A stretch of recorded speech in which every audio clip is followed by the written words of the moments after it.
Olá, como descobrir domínio concreto de uma seção fissurada?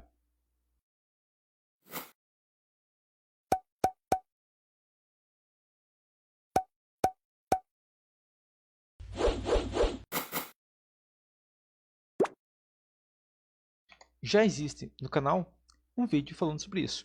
Porém, o que eu falo no canal é para uma peça em fluxo de compressão, compressão ou tração, vai funcionar bem, certo? Agora, quando eu tenho, por exemplo, uma viga que sofre só flexão, não funciona da mesma maneira. Por quê? Bom, porque quando tem uma viga, eu não tenho uma questão de tem tantas toneladas de carga axial e tantas toneladas metro de momento rotor. Não. Uma viga é só momento rotor. Então, é quando ela chegar no momento rotor máximo, como que ela falha, certo? Então, vamos imaginar essa seção aqui, ó. Essa seção aqui é uma viga de concreto, até eu coloquei o MK aqui, mas não é uma questão interessante. Tá, primeiro, por que a gente não pode trabalhar da mesma maneira que a gente trabalha aqui? Bom, porque uma viga, quando ela chegar próximo do limite, se ela estiver subarmada, ela vai tender a fissurar, certo? Isso significa que é ruim? Significa que ela está faltando aço nela? Não, na verdade não. O que está acontecendo é que uma viga ela se separa em subarmada e superarmada. E uma viga subarmada fissura antes de falhar. Não, isso é coisa ruim, não quero que minha viga fissure. Sim, você quer. Por quê? Porque se a sua viga não fissurar antes de falhar, ela falha antes de fissurar. Então você escolhe. Eu quero que minha viga falhe ou fissure primeiro. O que é pior? Pior é falhar. Então é melhor que a nossa viga fissure antes de falhar, de maneira que ela demonstre que ela vai falhar antes de falhar, certo? Que ela tenha pelo menos de fugir e não cair um bloco de concreto na sua cabeça, certo? Isso é uma questão. Tá, agora, nessa viga eu tenho o quê? Bom, eu tenho uma viga sofrendo um momento rotor positivo, beleza. Ela tem um FCK de 30 MPa, ela tem um FCT, que é a resistência do concreto na tração, de 2 MPa, certo? Que é uma resistência média aí do concreto na tração, certo? É bem baixo mesmo, o concreto não tem quase nada de resistência de tração e ainda é fissura, então a gente perde essa resistência, certo? Mas, se a gente tem esse momento rotor, a primeira coisa que a gente tem que calcular é essa peça aqui consegue, digamos, ela vai resistir sem fissurar, porque pode acontecer de ser uma carga tão baixa que a viga resiste sem nem fissurar. Só esses 2 MPa do concreto aqui, às vezes não vão muito pequeno, uma viga, digamos, se tem uma viga de 50 de altura, às vezes é porque eu tenho vários vãos de 6 metros, mas eu tenho um vãozinho ali de 2 metros. E no vão de 2 metros, só o concreto resiste, tecnicamente, né? Vai colocar aço mínimo ali por questão de segurança, mas só o concreto muitas vezes resiste um pequeno momento rotor, certo? Então vamos imaginar a seguinte situação. Temos que dimensionar essa viga. Primeira coisa, ela vai fissurar ou não. Pegamos a calculadora e vamos calcular. Como que a gente calcula se ela vai fissurar ou não? Bom, vamos pegar primeiro e calcular o W dela, né? Então, é área, 15 vezes 50, 15 vezes 50, dividido por 6, multiplicado pela altura no eixo de carga. Então, a viga é aplicada na vertical, então a altura dela, certo? Então, o W da minha seção é 6.250 centímetros cúbicos. Certo? Então isso é só uma variável que a gente pode usar. E diz o quê? Que uma peça de 15 por 50 tem uma resistência a cargas de 6.250, tá? Isso em centímetros cúbicos. Eu vou multiplicar isso pela resistência desse concreto na tração, certo? Que é 2 MPa ou 0,02 tonelada-força por centímetro quadrado.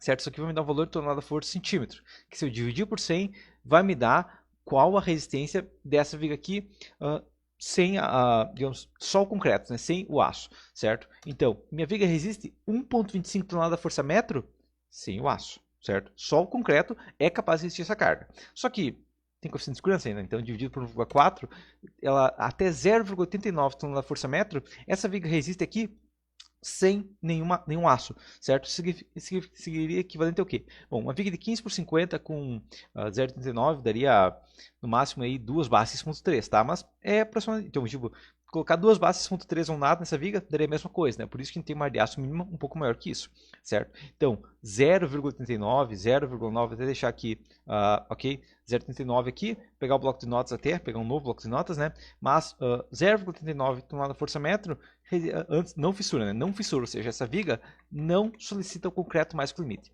certo? Qual que seria a área de aço mínima dessa viga? Bom, a área de aço mínima seria 15 vezes 50, dividido por 100 vezes 0,15, né, 0,15%, ela teria que ter uma área de aço mínima de 1,125, certo? O que já daria uma resistência nela de aproximadamente 1,5 tonelada na força metro, certo? Então, só a área de aço mínima já dá uma resistência muito maior. Por isso que a gente sempre coloca aço nas vigas, tá? Isso é uma questão. Agora, eu sei que essa viga vai fissurar. Por quê? Porque ela resiste 0,89 e eu tenho 12. Certo? Então, eu tenho 12, eu tenho muito mais do que eu posso aplicar, certo? Então essa viga com certeza vai fissurar. Bom, sabendo que ela vai fissurar, como que a gente descobre digamos, qual o domínio que ela está depois de fissurada? Porque antes de fissurada, não conta. O domínio é quando que essa peça falha, ou seja, quando essa peça arrebenta, qual domínio que ela está, certo? Então, eu vou puxar uma linha aqui, posso até fazer na vertical agora, só para diferenciar, certo? Puxar uma linha que posso até puxar de 50 de altura aqui, só para a gente ver essa peça, tá? Primeira coisa, regra básica, uma peça em compressão chega a 0,35% de deformação. Então, 0,35% aqui, vou puxar uma linha aqui de 0,35, certo? Então, essa viga aqui, quando ela estiver no máximo de compressão, ou seja, o concreto aqui em cima no máximo de compressão, ele tem uma resistência de 0,30, ou seja, ele deforma 0,35%. Então, se você pega um pilar de 10 metros e comprime ele, antes de falhar, ele está com 9 metros e 9,96,5. Então, quase o mesmo tamanho, né? Mas ele comprime um pouquinho, certo? Então, isso é uma questão. Agora, onde que está a linha neutra? Bom, tecnicamente, se for só momento, estaria no meio. Mas não, porque ela fissura e essa linha neutra sobe, certo? Então, como que a gente calcula isso aqui? Bom, primeira coisa que a gente vai pegar é calcular quanto que o nosso aço resiste, tá? Então, nós temos 6 barras de 12,5, né? 12,5, 12,5, né? A área vezes π dividido por 400, nós temos uma área de aço de 7,36. Por que isso é importante? Bom, a gente vai multiplicar isso aqui pela resistência do aço, certo? Dividido por 1,15, que é o coeficiente de segurança do aço, certo? Então, o nosso aço tem 32 toneladas de resistência. Tá? E por que isso é importante? Bom, porque agora eu vou dividir pela resistência do concreto, certo? O concreto tem 0,3 dividido por 1,4 vezes 0,85, porque é dividido por 1,4, que é a minha segurança, e vezes 0,85, que é concreto com a carga a longo prazo, ele só tem 85% da resistência, não que a longo prazo ele perca resistência, mas é que se eu colocar uma carga permanente nele, ele perde resistência, certo? Então, se você esperar 10 anos para colocar uma carga, ele tem uma resistência maior. Mas se você, quando ele está com um mês, aplicar uma carga, daqui a 10 anos, ele já está meio arrebentado, tá? Então, essa aqui vai ser minha área de concreto para resistir toda essa carga, certo? Não precisar 175, que dividido por 15, que é a largura da minha viga, eu preciso que os primeiros 11,7 centímetros da minha viga estejam comprimidos, certo? Só que eu só consigo usar 80% disso, então eu vou dividir isso aqui por 0,8, tá? Então, minha linha neutra está em 14,646 centímetros de altura de cima para baixo, certo? Então, eu vou puxar uma linha aqui, ó, ponto 1,146467. Ponto 1,146467. Então, puxo aqui, ponto 1,146467. 6467. Isso aí, tá? Então, aqui está a minha linha neutra, certo? Então, essa aqui, digamos, essa aqui seria minha linha. Ó, essa altura aqui, ó. Então, nessa altura aqui, ó, digamos, puxando daqui, ó, para cá, essa aqui é minha linha neutra, ou seja, nessa região aqui, nessa linha aqui, eu não tenho nem compressão e nem tração, tá? E daqui para baixo, por exemplo, se eu quiser fazer um furo em uma peça, eu posso fazer, tá? Por quê? Porque ela está tracionada. Então aqui eu posso, certo? Não é no meio que a gente faz furo, é da linha neutra para baixo, certo? Então isso é uma questão. Agora, a gente vai pegar uma linha azul aqui também, certo? E puxar, digamos, uma linha que está 2 metros para cá e fazer um extend, certo? Fazer um extend para cá, beleza? Então, nesse caso aqui, ó, a gente pode, inclusive, calcular qual que está sendo a deformação do nosso aço, certo? Eu vou puxar, digamos, em azul escuro aqui, ó.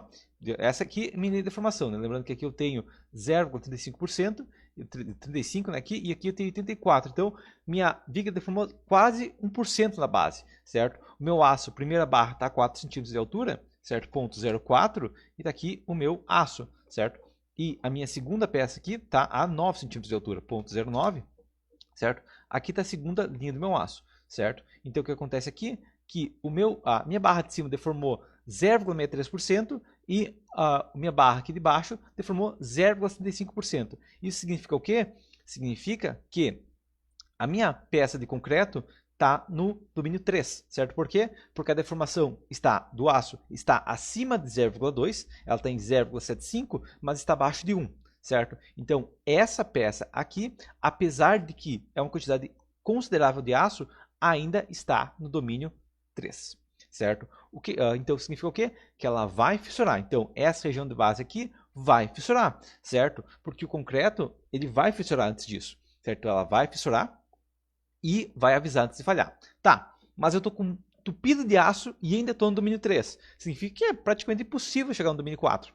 Não, na verdade é bem fácil chegar no domínio 4. A questão é que aqui eu tenho um momento de fator considerável, certo? Mas eu tenho um concreto de uma resistência aceitável. É por isso que hoje em dia a gente não trabalha com concreto de baixa resistência, porque evita esses problemas. Tá? Agora vamos imaginar que é uma obra aí tocada pelo Zé Cachaça e o Zé Cachaça já bebeu duas antes de ligar a betoneira, certo? E aí ele vai lá, faz o concreto e não dá 30 megapascal, dá 10 megapascal. Ah, mas 10 megapascal é impossível. Não.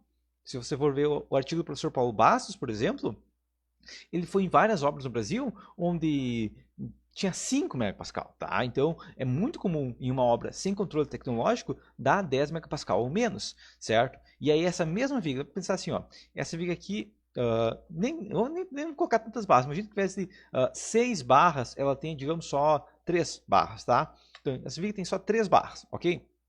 Bom, o que vai acontecer aqui? Vou puxar, digamos, uma linha, mesmo desenho aqui para baixo, só que só com 3 barras, tá? Então, ou colocar, sei lá, 3 barras, pode ser, ou colocar 5 barras, porque senão vai dar uma diferença muito grande. Então, colocar, sei lá, 5 barras aqui. Então, 5 centímetros para cima tem mais 2 barras. Então, são 5 barras de 12,5 agora, certo? Bom, agora esse gráfico aqui não vale mais, né? Porque a linha neutra mudou de posição, certo? Então, esse gráfico aqui eu posso apagar toda essa região aqui, certo? Bom, agora, qual que vai ser a altura da minha linha neutra? Mesmo cálculo, certo? Eu pego área de aço, 5 barras de 12,5, 12,5 ao quadrado, vezes π dividido por 400, e eu tenho 6,3 centímetros quadrados. Multiplicado por 5 dividido por 1,15, eu tenho 26,679 toneladas de força aí, 6779, certo? E resistência. Agora eu divido isso pela resistência do concreto, que é 10 megapascal, dividido por 100 vai dar 0,1, dividido por 1,4 vezes 0,85.